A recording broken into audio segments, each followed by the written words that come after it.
एक गांव का आदमी आया, बोला महाराज हम पढ़े लिखे नहीं हैं पर गुरु बनाना है गुरु। तो महात्मा जी बोले बना लो। बोले बन जाओ। बोले महाराज आप गुरु जी हम चेला, मंत्र दो मंत्र। अच्छा वो आदमी भी पढ़ा लिखा नहीं था, तो गुरुजी ने मंत्र दे दिया, तुम पढ़े लिखे नहीं हो, गोपाल कहा करो, गोपाल गोपाल गोपाल गोपाल गोपाल। उसने कहा बहुत बढ़िया। अब वो घर आया, गोपाल गोपाल गोपाल गोपाल गोपाल गोपाल। पत्नी बोली गोपाल गोपाल का चल रहा है, खाना खा लो, दिन भर हो गया है। अब वो भूल गया, जैसे ही खाना खा के फ्री हुआ वो भूल गया कि मंत्र क्या था।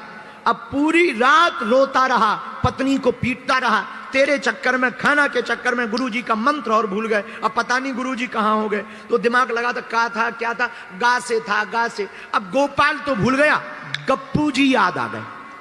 अरे अरे मिल गया मिल गया, गप्पू जी गप्पू जी गप्पू जी गप्पू जी गप्पू जी गप्पू जी गप्पू जी। अब लिए माला गप्पू जी गप्पू। पत्नी बोली यही करते रहोगे, खा तो लो। चुप, गप्पू जी गप्पू जी, कल तूने बोला था गप्पू जी गप्पू जी गप्पू, कल हम भूल गए थे गप्पू जी गप्पू। तो पत्नी बोली महाराज नाराज ना हो, कल भूल गए थे, ऐसे तो तुम भोजन नहीं करोगे, जिंदगी निकल जाएगी। एक काम करो, जब तक तुम भोजन करो तब तक हम जप रहे, हमें दे दो।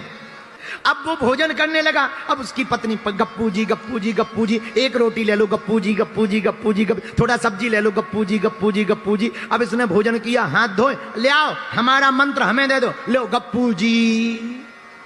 अब इसने ले लिया, गायों को लेकर के जंगल में गया। भगवान श्री कृष्ण रुक्मणी जी दोनों द्वारका में रहते थे, पुराना जमाना। भगवान अपनी रुक्मणी जी से बोले कहो तो घूमने चले, बोले चलो।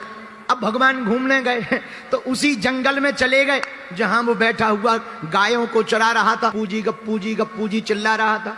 रुक्मणी जी ने देखा बड़ा प्यारा भगत है, धीरे से पूछा महाराज ये किसका भजन कर रहा। भगवान बोला हमारा। तो रुक्मणी जी बोली हमने आपके सहस्त्र नाम पढ़े, 1000 नाम पढ़े, 100 नाम पढ़े, पर कहीं गप्पू जी तो है ही नहीं है। गोपाल है, गोविंद है, माधव है, पर ये गप्पू जी कब लग गया। भगवान बोले अगर तुम्हें हम पे भरोसा ना हो जाओ पूछ लो।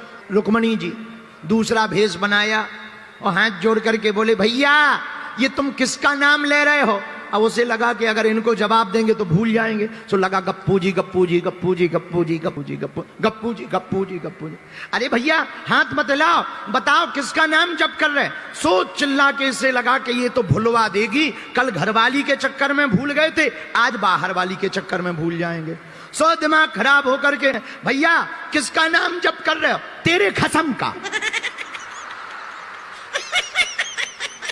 और इतना कहा सोई रुक्मणी जी भागी भागी गई भगवान के पास। भगवान बोले क्या हुआ। अरे बोले हम तो भेष बदल के गए, पहचान गया।